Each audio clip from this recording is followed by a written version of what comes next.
हरियाणा विधानसभा 2025 से 26 बजट सत्र के बाद छावा फिल्म देखने के लिए सभी मंत्री व विधायकों को मुख्यमंत्री व हरियाणा सरकार के शिक्षा मंत्री महिपाल ढांडा ने एलांते में आमंत्रित किया। छावा फिल्म देखने के बाद महिपाल ढांडा मीडिया से बात करते हुए कल्याण, भिवंडी, जालना, नाशिक, पुणे, सातारा, कोल्हापुर, कोंकण और कर्नाटक।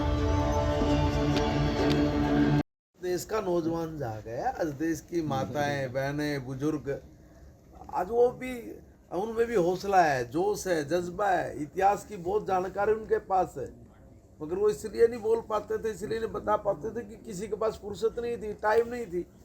आज ये 3, 4, 5 जो इस तरह की पिक्चराइज हुई है, सामने आई है, तो हमारे बड़े बुजुर्गों का भी जो इतिहास है उनको भी वो याद आने लगा। वो अपने जो पीढ़ियों में गैप हो गया था इतिहास को, उसको भरने का काम भी अब शुरू हो गया है। और मुझे पूर्ण विश्वास है कि ऐसी मूवीज से ऐसी जो प्रतिक्रियाएं होंगी, वो प्रतिक्रियाएं भारत को ताकतवर बनाएंगी, भारत की सोच को मजबूत बनाएंगी। मुझे पूर्ण विश्वास है। ठीक है, शुक्रिया, थैंक यू। जानकारी और ठीक इतिहास उपलब्ध होता है तो सीने से बड़ा चौड़ा होता है, सीना गर्व होता है कि हमारे बड़े, हमारे पुरोधा इस देश की मिट्टी के लिए किस तरह से अपनी कुर्बानी देते थे।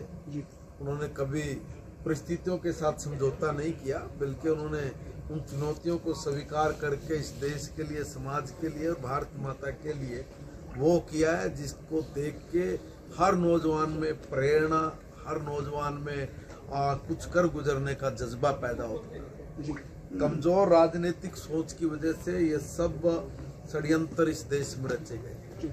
अगर हम लोग कितने भी ताकतवर हों, कितने भी बलवान हों, अगर हमारे पास अच्छे साइंटिस्ट हैं, अच्छे शिक्षाविद हैं, अच्छे हमारे पास हथियार है, चाहे कुछ भी कितना भी अच्छा हो, अगर हम देश को अब अपनी ऊंचाइयों पर जाने से कोई नहीं रोक सकता। इस देश की शिक्षा पद्धति में जिस प्रकार का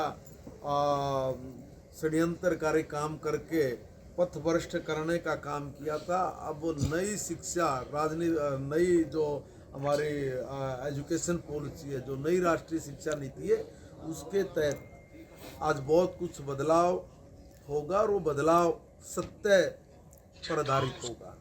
सर, ये जो मूवी आप देख रहे हैं, इससे पहले भी कई मूवी ऐसी आई जिनको देखने के लिए आप और आपके साथ पूरे आपके कैबिनेट के साथी तमाम एमएलए, मुख्यमंत्री स्क्रीनिंग के लिए पहुंचे और उन मूवी को हरियाणा में टैक्स फ्री भी किया गया। तो ये छावा मूवी जो आप देख रहे हैं, इसका कंटेंट इस तरीके का है सर कि ये युवाओं के लिए, हरियाणा के लोगों के लिए जो बहुत जरूरी है, तो आप सरकार से, मुख्यमंत्री जी से इसको टैक्स फ्री करने की बात बिल्कुल करेंगे जी। एक बार इस विषय पे भी हम लोग बात करने वाले हैं जी। और देखिए, मैं एक बात बताता हूँ, पहले भी 3, 4 इस तरह की मूवीज आई हैं जी, जिन्होंने लोगों के आंखों को खोला है जी, बंद दिमाग को खोला है जी।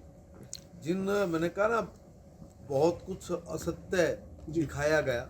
सत्य दिखाने की हिम्मत इसलिए नहीं होती थी क्योंकि कमजोर राजनीतिक सोच थी जी। और कमजोर राजनीतिक सोच अगर किसी सच्चाई को उजागर करती है तो फिर वो ऐसा करता है जैसे छावा में औरंगजेब कर रहा है जी।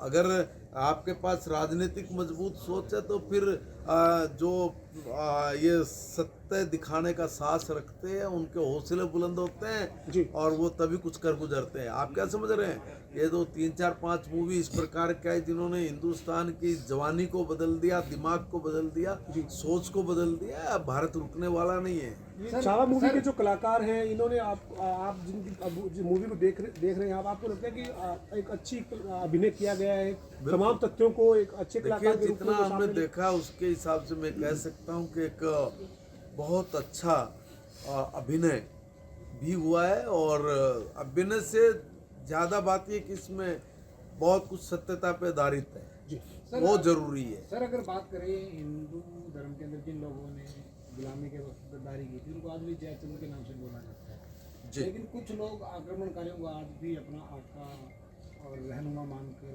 उनके पक्ष में खड़े हो जाते हैं, जबकि अतीत में बहुत सारी घटनाओं के लिए वो जिम्मेवार है, धर्म परिवर्तन मान।